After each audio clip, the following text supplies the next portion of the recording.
Hello friends, welcome back to my YouTube channel Minecraft. Last class में हमने complete किया था ऑर्डिनल यूटिलिटी, इंडिफरेंस कर्व, उसकी properties और मार्जिनल रेट ऑफ सब्स्टिट्यूशन। आज हम स्टार्ट करने जा रहे हैं। सबसे पहले हम करेंगे इसी चैप्टर से रिलेटेड बजट लाइन, ठीक है, जिसको प्राइस लाइन भी बोला जाता है।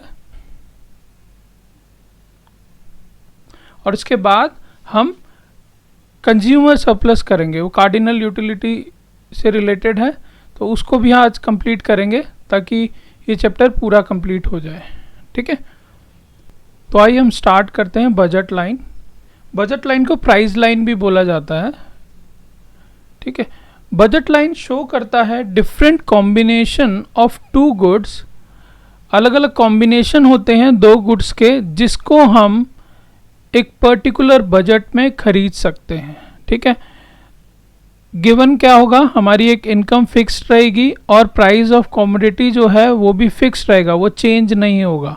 ठीक है, तो बजट लाइन वो लाइन है जो शो करती है दो गुड्स के कॉम्बिनेशन को, जिसे हम परचेज कर सकते हैं अपनी गिवन इनकम से, और उसमें प्राइस कमोडिटी का चेंज नहीं होता है। ठीक है, इसके कुछ एजम्पशंस होते हैं। पहला है कि प्राइस फिक्स्ड रहेगा और दूसरा इनकम भी फिक्स्ड रहेगी। ठीक है, जो हमारा बजट है वो फिक्स्ड रहेगा। हम एक एग्जाम्पल के थ्रू समझते हैं। सपोज कोई पर्सन है अरुण, उनका एक बजट है कि वो 100 रुपीज़ स्पेंड करना चाहते हैं। ठीक है, उनका बजट फिक्स्ड है और दो कमोडिटी क्या क्या हैं, एक एप्पल है जो कि है 20 रुपये पर यूनिट और एक ऑरेंज है जो कि है 10 रुपीज़ पर यूनिट। ठीक है, तो अगर देखा जाए इस 100 रुपीज़ को हम फिक्स मानते हैं कि उनका बजट जो है वो फिक्स है। ठीक, तो जब वो खाली एप्पल खरीदेगा तो 100 रुपये में वो 5 एप्पल खरीद सकता है, 100 रुपये में 5 एप्पल्स वो परचेज कर सकता है। ठीक है, 20 रुपीज़ का एक, तो 100 रुपीज़ हो गए टोटल। ठीक है, दूसरा कॉम्बिनेशन क्या कहता है, या तो वो 4 एप्पल खरीद ले जो कि 20 रुपये का एक है, प्लस 2 ऑरेंज खरीद ले जो 10 रुपीज़ का है, तो भी उसके 100 रुपीज़ स्पेंड हो रहे हैं। ठीक है, तो हर कॉम्बिनेशन में उसके सेम रुपीज स्पेंड हो रहे हैं, सेम बजट है उसका। ठीक है, तो बजट लाइन क्या शो कर रही है, different combinations of two goods, यहां पे है एप्पल और ऑरेंज, जो वो परचेज कर सकता है गिवन इनकम में, गिवन बजट में। ठीक है, यहाँ पे हम देख सकते हैं एप्पल और ऑरेंज है, उसका फिक्स बजट है 100 रुपीज़ का। तो हमने अलग अलग कॉम्बिनेशंस देखे। इसका फॉर्मूला क्या होगा, टोटल बजट देखो हमें उतना ही स्पेंड कर रहे हैं, है ना, तो पैसे चेक करने पड़ेंगे हमें कि ज़्यादा तो नहीं हो रहे, उसके बेसिस पे हम क्वांटिटी चेंज करेंगे। Price of A multiply by quantity of A plus price of orange multiply by quantity of orange. ठीक है, दोनों का जब टोटल हो जाएगा तो हमें टोटल एक्सपेंडिचर पता चल जाएगा। ठीक है, बजट लाइन क्या होता है, बजट लाइन एक ग्राफिकल रिप्रेजेंटेशन होता है। तो हम देखते हैं कि ग्राफ में कैसे रिप्रेजेंट होगा। देखो, उसके पास 100 रुपीज़ थे। सबसे पहले जब उसने डिसाइड किया कि खाली वो एप्पल खरीदे, तो उस टाइम पे वो एक भी ऑरेंज नहीं खरीद रहा। उस टाइम पे यहाँ पे हम जैसे 0 क्वांटिटी ऑफ ऑरेंज और 5 क्वांटिटी ऑफ एप्पल। ठीक है, इस टाइम भी उसके 100 रुपीज़ स्पेंड हो रहे हैं। फिर उसने क्या किया, ऑरेंज 10 रुपये का था तो उसने 2 ऑरेंज ले लिए और 4 एप्पल ले लिए। तो बी कॉम्बिनेशन यहाँ बन गया, ऐसे ही सी डी ई एफ। ठीक है, तो ये लाइन रिप्रेजेंट करेगी उसके सेम बजट को, और डिफरेंट कॉम्बिनेशन को। तो इसका जो इम्पोर्टेंट पार्ट है वो है इसकी प्रॉपर्टीज, जो एग्जाम में आ जाती है क्वेश्चन में। इसकी प्रॉपर्टीज क्या कहती हैं? सबसे पहले कि ये लाइन स्ट्रेट होती है, ये लाइन स्ट्रेट होती है। अच्छा, स्ट्रेट क्यों होती है? आपने इंडिफरेंस कर्व में देखा था ना, वो कर्व ऐसे ऐसे जा रहा था, ठीक है, और यहाँ पे बिल्कुल स्ट्रेट है। स्ट्रेट क्यों है? जो रेट ऑफ सब्स्टिट्यूशन है इसमें सेम है। एक एप्पल हम सेक्रीफाइस कर रहे हैं, 2 ऑरेंज मिल रहे हैं। एक एप्पल हमने सेक्रीफाइस करा, 2 ऑरेंज आ गए। हर स्टेज पे सेम रेशियो रहेगा, इसलिए स्ट्रेट होती है। ऐसे ही मार्जिनल रेट ऑफ सब्स्टिट्यूशन में ये कर्व ऐसे बेंड हो रहा था, ठीक है ना। वो क्यों हो रहा था? क्योंकि law of diminishing marginal rate of substitution, वो उसके जो मार्जिनल यूटिलिटी थी वो रिड्यूस करती जा रही थी। इसमें क्या है, उसका प्राइस सेम है, प्राइस इज इक्वल्स टू उसकी यूटिलिटी, ठीक है। तो यहाँ पे जो सब्स्टिट्यूशन रेट है वो सेम है, इसलिए ये स्ट्रेट रहती है। अच्छा, नेगेटिवली स्लोप करती है, क्यों? क्योंकि हम एक को सेक्रीफाइस कर रहे हैं, एक को गिव अप कर रहे हैं दूसरे को परचेज करने के लिए, ठीक है। और स्लोप हमेशा डिपेंड करेगा उनके प्राइस पे, ठीक है। जैसे हमने देखा कि यहाँ पे जो उसका प्राइस था, उसके पास 100 रुपीज़ थे, 20 रुपये का एक एप्पल था, तो 5 वो एप्पल खरीद पाया, ठीक है। तो यहाँ पे आ गया। ऐसे ही इस पॉइंट पे वो एप्पल नहीं खरीद पाया, ऑरेंज था 10 रुपये का, तो उसने 10 ऑरेंज ले लिए।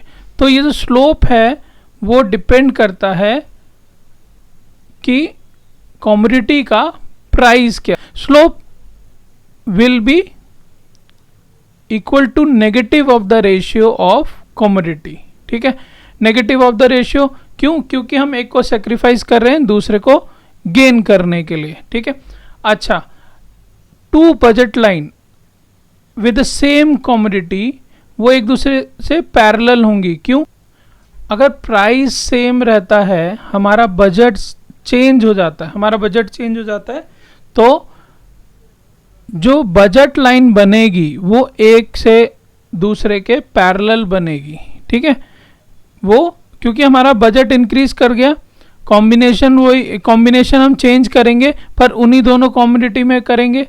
जब सेम कॉमोडिटी है तो बजट लाइन इसके पैरेलल जाएगी, ठीक है। इसको हम ग्राफ में समझते हैं कि क्यों पैरेलल जाएगी। तो हम देखते हैं, अगर इनकम इंक्रीज हो जाती है, अगर उसका बजट इंक्रीज हो जाता है तो बजट लाइन पे क्या इफेक्ट पड़ता है। सपोज हमने जो एग्जांपल लिया था उसमें अरुण के पास 100 रुपीज़ थे, तो हम ऐसा करते हैं, इनकम इंक्रीज कर देते हैं 200। एप्पल का प्राइस क्या था? एप्पल था 20 रुपये का, ऑरेंज था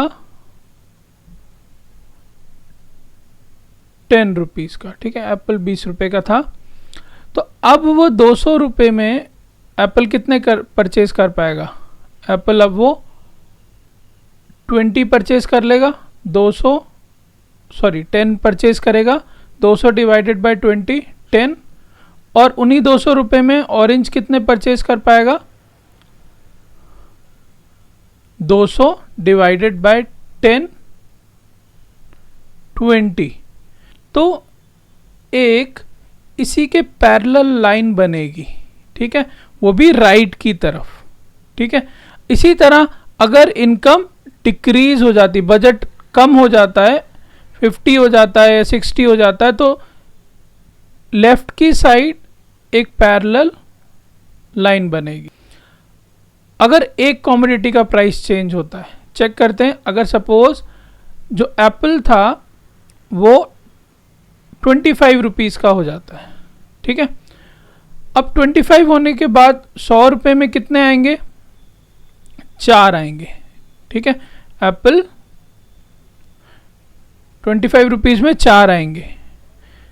इस केस में अब देखो, ये वाला तो यहीं रहेगा लाइन, बट ये यहाँ आ जाएगा, ये यहाँ से ऐसे सीधी यहाँ तक जाएगी, ठीक है।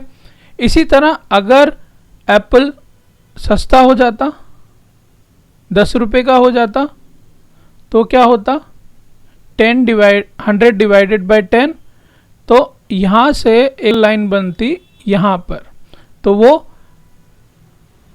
ऐसे शिफ्ट हो जाता, और जब प्राइस बढ़ा तो वो बैकवर्ड शिफ्ट हो गया एक साइड से, ठीक है। इसी तरह सपोज ऑरेंजेस का रेट चेंज हो जाता, अभी 10 रुपये का था, अब वो 20 रुपये का हो जाता, ठीक है, अभी वो 20 रुपये का हो जाता, तो 100 रुपये में ऑरेंज भी कितने आते, 5 आते। तो अब सेम बजट में ऑरेंज कितने आते, 5, तो 5 यहाँ पे आएगा, 5,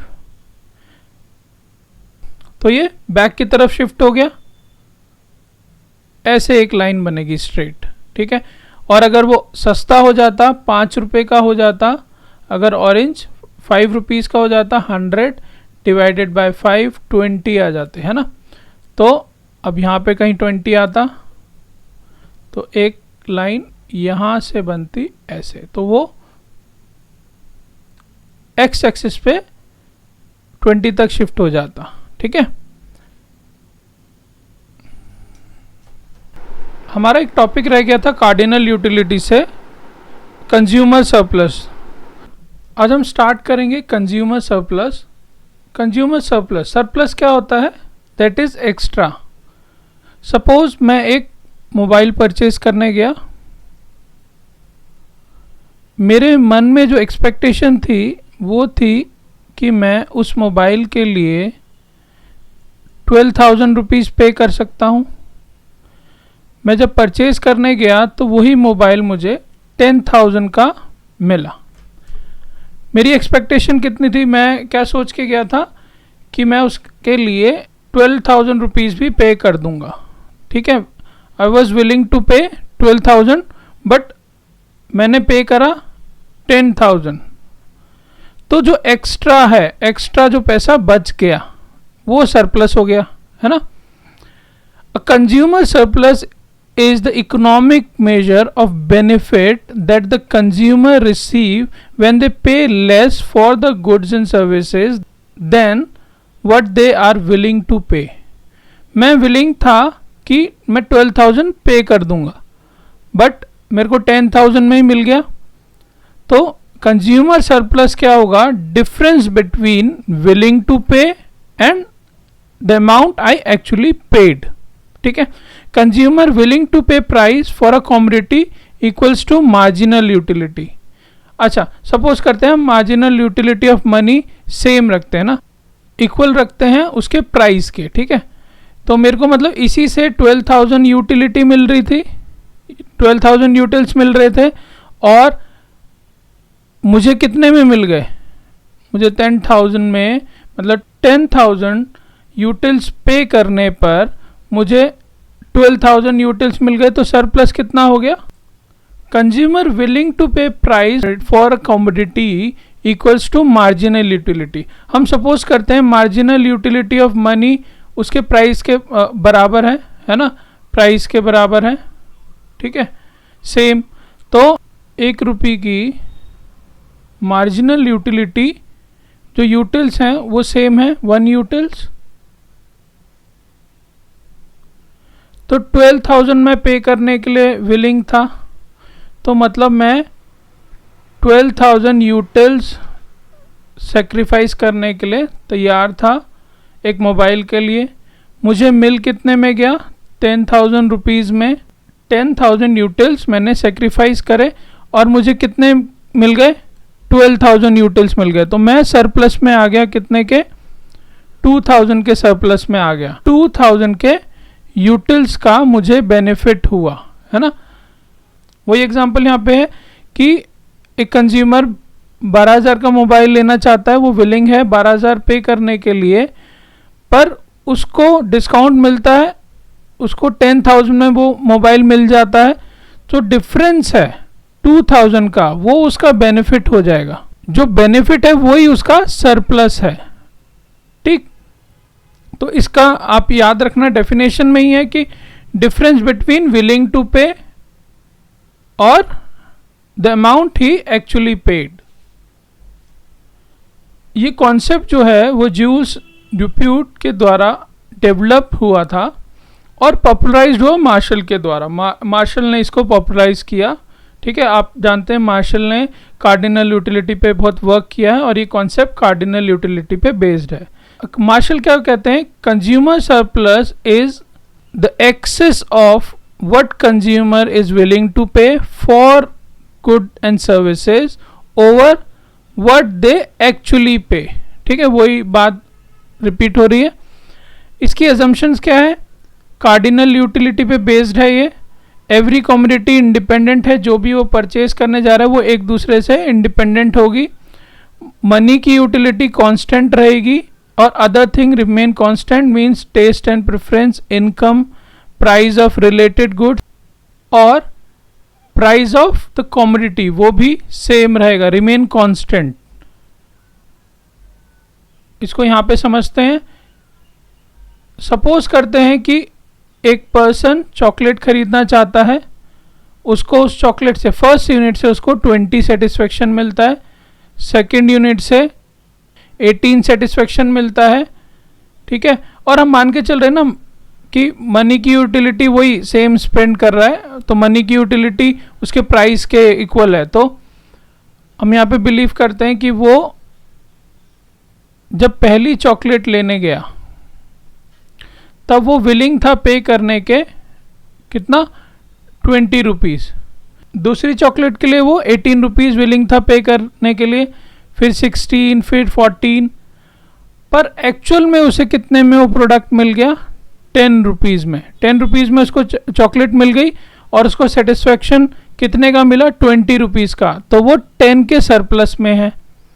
इसी तरह फोर्थ यूनिट पे वो 14 वो विलिंग है पे करने के, पर उसे कितने में मिल रहा है, 10 के यूटिल्स पे, 10 रुपीज़ पे उसको मिल रहा है। ठीक है, तो अभी भी वो 4 रुपीज़ के सरप्लस में है। 6 यूनिट जब वो परचेज करेगा उस टाइम पे उसको चॉकलेट की यूटिलिटी और जो अमाउंट वो विलिंग है पे करने का उसकी यूटिलिटी सेम हो गई है। ठीक है, 10 रुपये वो विलिंग था और 10 रुपये में उसको वो सामान मिल गया, तो यहाँ पे वो सरप्लस में नहीं है।